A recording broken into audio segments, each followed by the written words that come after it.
Nex Machina is one of my favorite games of all time, but on the Steam Deck it was kind of a mess. 40 FPS, lower graphics settings, blah blah blah, but today this is all fixed with Proton 11. Let's check it out. Hi everyone, Shane R. Monroe here. Nex Machina, one of my favorite games of all time, used to require some very funky settings to play. You can see clearly it says right here it's not supported on the Steam Deck front and center, but you'll also notice just below there now it says it runs on this computer via Proton 11 Beta, which just came out, and this could be the real game changer we've been waiting for. All it takes now, instead of downloading GE Proton and putting some big weird launcher command which absolutely kills your performance, now it's merely a matter of setting your compatibility layer to the official built-in Steam Deck compatible Proton 11. You used to have to use GE Proton, right?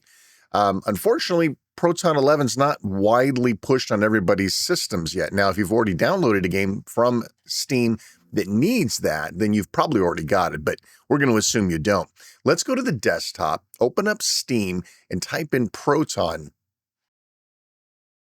Here you'll see clearly that Proton 11 is available. Now, it doesn't say beta. That's normal.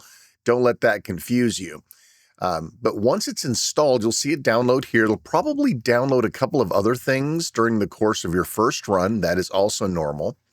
But yeah, that's all you've got to do. This is an approved first-party version of Proton. No downloading Proton up Qt, no nonsense. It literally is just setting a Valve-endorsed Proton version.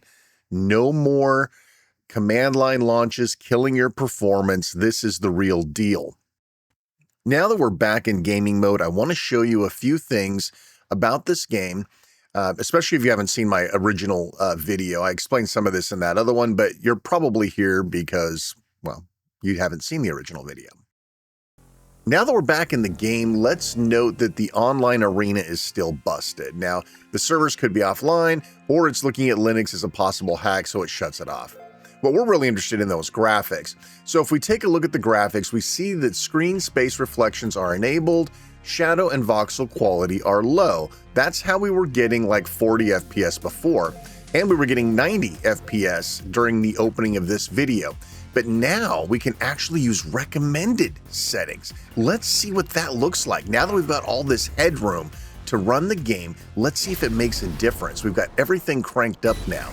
Now, this is a developer you do not want to skimp on resolution and graphics fidelity, so we're able to run this at a beautiful 60 FPS right here on the Steam Deck. Now, I can only capture 60 FPS, unfortunately, with this capture device, so if we want to look higher to see if it'll hold 90 on the OLED Steam Deck, we have to go to a direct feed, and here we are. Now, you can see here the game with all the settings turned up is having a really hard time hitting that 90 FPS frame cap.